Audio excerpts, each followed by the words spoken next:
Assalamualaikum warahmatullahi wabarakatuh dan selamat sore. Ibu, bagaimana kabarnya hari ini?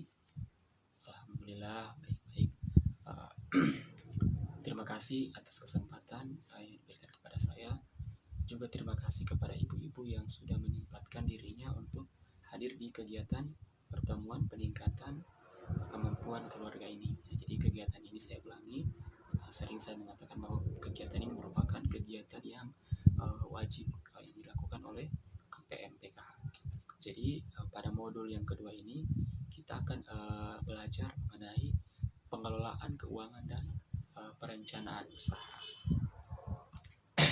Ini terdapat 4 sesi ibu-ibu ya. Jadi sesi yang pertama adalah mengelola keuangan keluarga.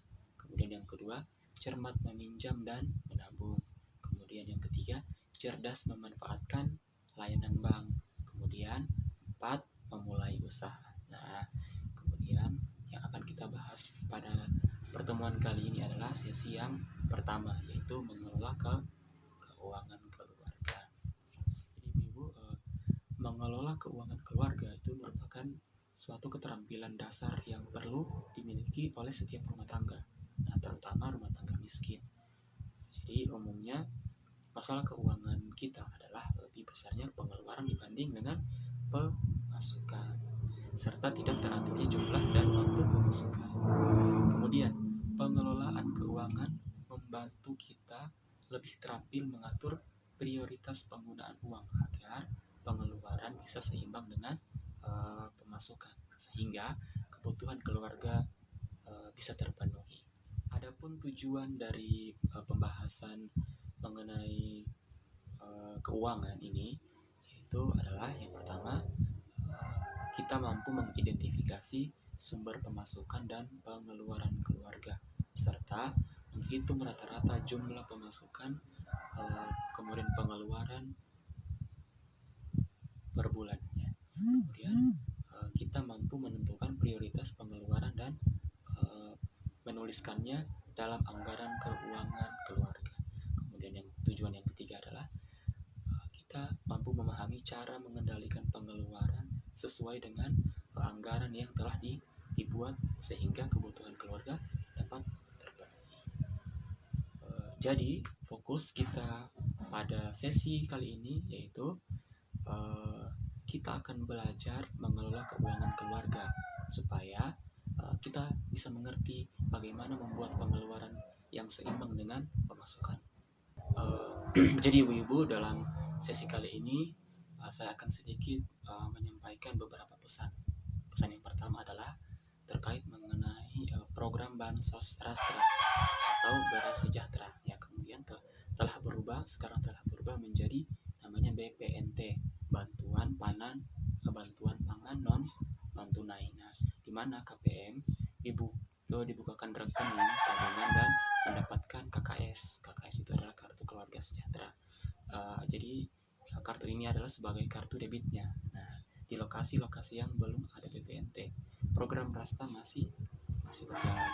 Kemudian yang kedua, Bansos Rastra tidak lagi dibagikan dalam bentuk beras, melainkan disalurkan secara non tunai sebesar 110.000 per bulan ke KKS yang kemudian dalam bentuk uang elektronik. Nah, uang bansos ini tidak dapat ditarik tunai serta hanya dapat dibelanjakan beras dan telur di toko sembako tertentu yang telah ditunjuk menjadi namanya e-warung.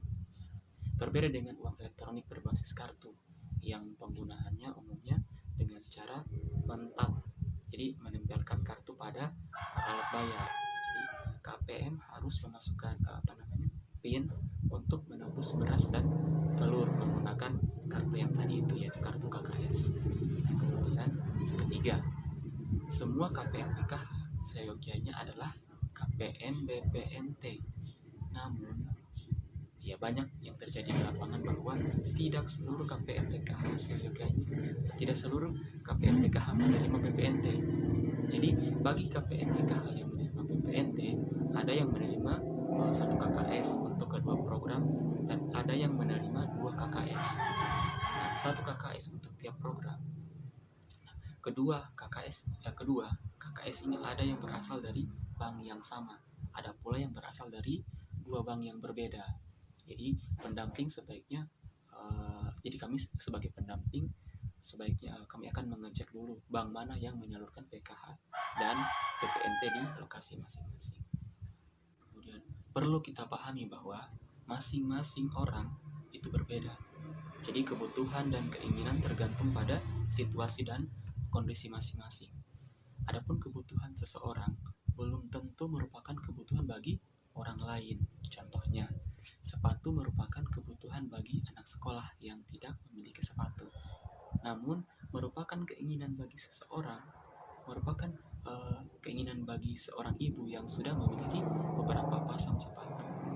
Nah, kemudian lihat fungsinya. Jadi kita melihat fungsinya. Jadi pengeluaran yang bisa menghasilkan uang dan sudah direncanakan dengan baik, misalnya membeli lemari es, kemudian untuk berjualan minuman dingin, adalah kebutuhan. Namun membeli lemari es model terbaru supaya tidak kalah dari tetangga merupakan keinginan. Kemudian arisan. Sebelum menentukan untuk menjadi anggota arisan, ibu-ibu harus ingat bahwa arisan merupakan kebutuhan jika jumlah setoran sesuai dengan kemampuan kita. Jadi ibu-ibu, agar pengeluaran kita dapat seimbang dengan pemasukan, maka kita harus mengurangi, menunda, atau bahkan membatalkan pengeluaran yang termasuk keinginan. Jadi misalnya uang jajan dapat dikurangi jumlahnya, kemudian membeli tas baru adalah keinginan yang bisa ditunda pemenuhannya. Kemudian rokok. Nah, jadi rokok adalah keinginan yang sebaiknya dihilangkan karena sama sekali tidak baik untuk kesehatan. Ibu-ibu, nah, bagaimana mengendalikan anggaran? Jadi seperti ini. Jadi analogi pergi berbelanja. Jadi mengelola uang itu mirip dengan orang yang pergi berbelanja ke pasar. Jadi sebelum berbelanja seharusnya kita buat dulu daftar belanja sesuai kebutuhan dan kemampuan. Jadi saat belanja patuhilah daftar belanja yang sudah dibuat. Jadi kita hanya membeli barang-barang yang sesuai dengan yang tertera di daftar. Nah, jadi ibu-ibu yang disiplin dengan daftar belanjanya akan pulang ke rumah dengan belanjaan sesuai kebutuhan dan kemampuan keluarga. Nah, sebaliknya, ibu yang tidak mengikuti daftar belanja atau bahkan tidak membuat daftar belanja, maka akan pulang dengan barang-barang yang diinginkan, bukan yang dibutuhkan, dan tidak sesuai kemampuan. Jadi, sama kalau ketika kita tidak disiplin dengan anggaran yang telah dibuat, atau pemasukan dipakai untuk keperluan yang tidak dianggarkan, maka akan susah untuk memenuhi kebutuhan yang sudah direncanakan.